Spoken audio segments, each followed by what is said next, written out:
La mejor palabra para definir la política argentina es sin duda caótica.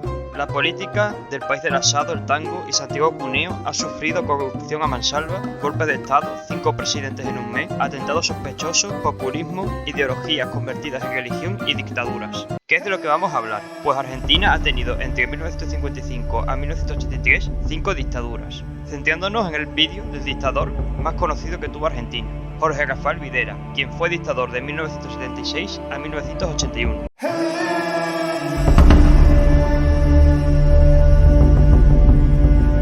Videla nace el 2 de agosto de 1925 en la ciudad de Mercedes, Buenos Aires, descendiente de una familia de políticos y gobernadores. Su abuelo, Jacinto Videla, fue gobernador de San Luis entre 1891 y 1893. Fue bautizado en el puerto de sus 2 hermanos mellizos. En 1942 comenzó su carrera militar ingresando en el Cuerpo Militar de la Nación en 1942 y se graduó en 1944 como subteniente de infantería. En 1948 contrajo matrimonio con Alicia Raquel Artrich Lacoste, con la que tuvo 7 hijos, 2 de los cuales siguieron en el ejército argentino. Uno de ellos con problemas permaneció en un establecimiento psiquiátrico.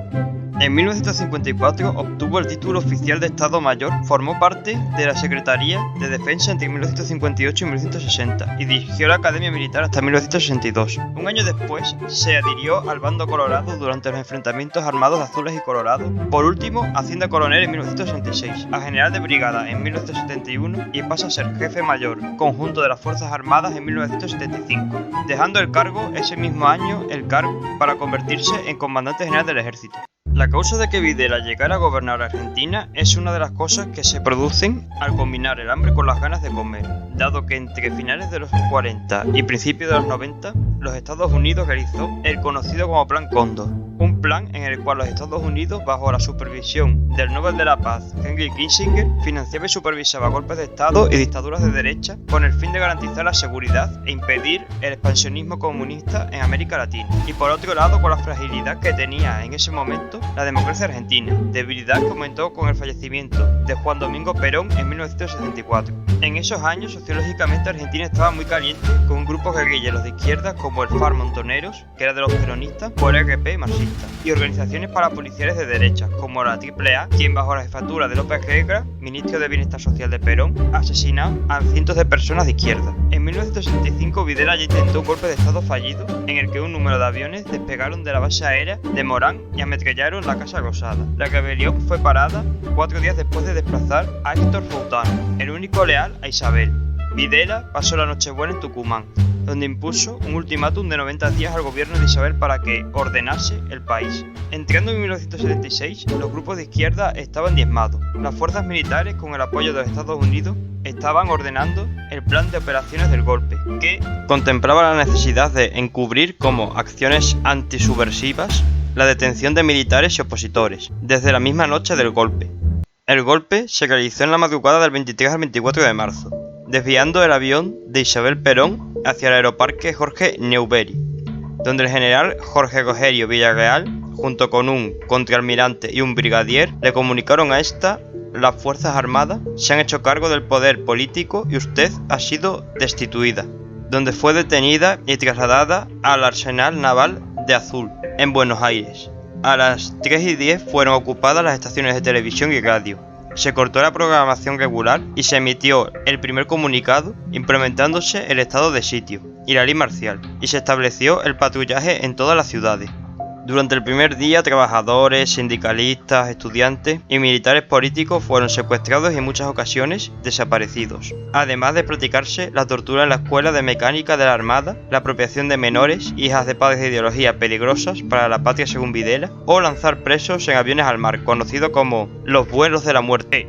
El gobierno de Videla se caracterizó por la censura y la censura de intelectuales contrarios al régimen, principalmente comunistas, pues era habitual la quema de libros, como la que hubo en la localidad de Sarandí, de 1,5 millones de libros de la editorial Centro Editor de América Latina, además de la creación de la Dirección General de Publicaciones dependiente del Ministerio del Interior. También se vigilaba la programación radial, televisiva y cinematográfica y el seguimiento de los textos escolares. Durante su mandato se prohibieron libros tales como la novela La tía Julia y el escritor Mario Vargas Llosa. La Enciclopedia del Saber de la editorial Salvat por incurrir en fusilamiento de verdad histórica, así como el diccionario de esta entidad, los textos de Antoine de Saint-Exupéry sobre El Principito y El Mejor de Todos, un libro de ingeniería, por el simple hecho de llamarse cuba electrónica, llegándose al extremo de prohibirla la enseñanza de algunos temas de enseñanza moderna y de teoría de conjuntos, por considerarlos subversivos. Decir que hasta 18 intelectuales los prohibieron publicar contenido en Argentina y 5 intelectuales fueron desaparecidos, secuestrados, torturados y asesinados. Entrar al gobierno dando un golpe de estado y ponerse a torturar, secuestrar, asesinar y desaparecer a gente no suele ser visto tanto a nivel nacional como internacional con buenos ojos, con lo cual la reputación de Videla era baja, lo que intentó durante su dictadura blanquear su imagen. Pero después de que diera el golpe de estado y de que desapareciera el escritor Aroldo Conti, Videla protagonizó un almuerzo con un grupo de intelectuales argentinos, entre los que destacaba José Luis Borges, más el padre Leonardo Castellani, quien le expresó la preocupación por la desaparición de Conti. Borges exteriorizó elogios al gobierno militar luego de esa comida. Otra forma de blanqueamiento fue repartir, mediante los periódicos, casi todos controlados por el gobierno, postales para ser enviadas al extranjero bajo el lema Argentina, toda la verdad. También mediante los medios de comunicación se difundía que toda persona que cuestionara los derechos humanos durante la dictadura de Videla formaban parte de una campaña anti-argentina. El gobierno pagó dinero tanto a asesores como a empresas de calcomanías para intentar limpiar su imagen. Como buena dictadura, se aprovechó los eventos deportivos para lavar la imagen del país, usándose el Mundial de 1978, celebrado en Argentina como un evento político en el que Videla justificaba el apoyo que tenía la sociedad sobre el mediante el entusiasmo de los argentinos a su selección. Mundial que causó 517 millones de dólares de la época, costando 400 millones más de los que gastó España para su Mundial, teniendo en cuenta además que Argentina usó menos estadios que España y que el nivel de vida subió. Este sobrecoste se debe a la opacidad que hubo, pues el ente que organizaba el Mundial de EAM 78, gracias a un decreto podía atenerse a la reserva de su gestión, del que por cierto el primer presidente de este fue fusilado según se sospecha por su sucesor. Se ignora la administración, pues no había balance contable.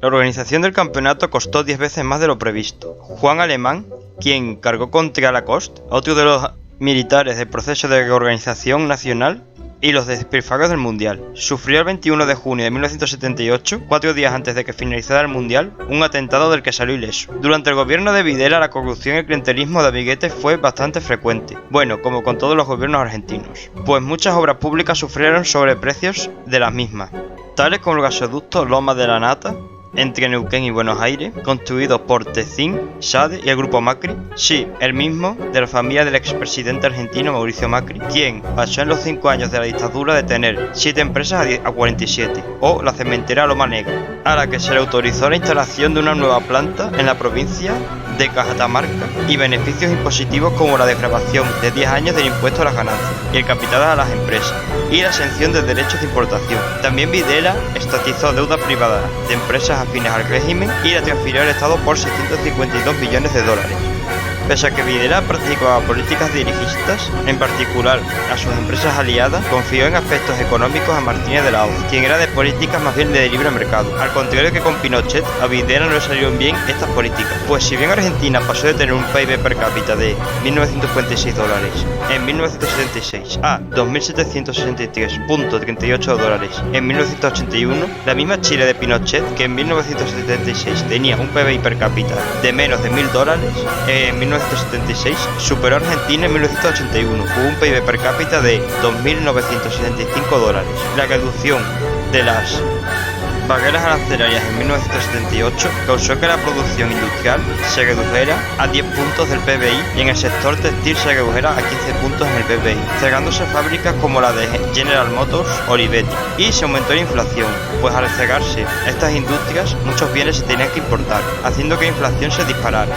En 1979 la tasa de inflación fue del 139,7%, disparándose el desempleo y la pobreza. Todo esto generó además un desastre bancario, generándose una fuga del 25% de los depósitos bancarios, el cierre de los 4 bancos más importantes del país y el aumento de la deuda pública, pasando de 7.000 millones a 40.000 millones de 1976 a 1981. En aspectos geopolíticos destacan la crisis del Beagle, en la cual si no hubiera sido por la intervención del Papa se hubiera producido una guerra entre Argentina y Chile, pues la soberanía de Tres en el canal de Beagle estaba pendiente de resolverse y sometió al Tratado Arbitral de 1977, quien le dio la soberanía a Chile. La Junta Militar no estaba de acuerdo y el 22 de diciembre de 1978 se dio patada a la Operación Soberanza, en la que en el último instante el Papa convenció a Videla en anular la operación. Aún así el conflicto no se resolvió hasta 1984, cuando se aclaró que la soberanía recalaba sobre Chile. Dado la mala situación económica del país y las tensiones entre las tres fuerzas argentinas, Videla fue destituido en 1981 por Roberto Eduardo Viola. 2 años después de que cayera la dictadura, en 1983 Videla fue juzgado y declarado culpable por el asesinato y desaparición de miles de ciudadanos bajo su mandato, siendo además condenado a cadena perpetua y a destitución de grado militar. Pese a eso, 5 años después de su ingreso a prisión, en 1990, Menem lo indultó, indulto que fue declarado inconstitucional en 2010. En 1998 ingresó a prisión durante 38 días después de que un juez dictaminara que la sustracción de menores constituía un crimen contra la humanidad, hasta que se le concedió el arresto domiciliario en 2008. Aún así, fue trasladado a la prisión de Campo de Mayo debido a que un juez consideró que los delitos que cometió no podían permitir el arresto domiciliario. En 2012, concedió una entrevista a Cambio 16 donde reivindicó su dictadura y pronunció que era el peor momento para los militares con los Kirchner. En junio de ese año, fue trasladado al penal de Marcos Paz. Videla falleció de un paro cardiorrespiratorio a las 6:25 de la mañana del 17 de mayo de 2013. Nunca se arrepintió de los crímenes que cometió, por lo menos públicamente. Se estima que bajo el gobierno de Videla se cometieron 8.859 desaparecidos, 306 secuestros, 97 torturas y 26 robos, aunque algunas fuentes apuntan a 30.000 desaparecidos, siendo un tema de debate hoy en día.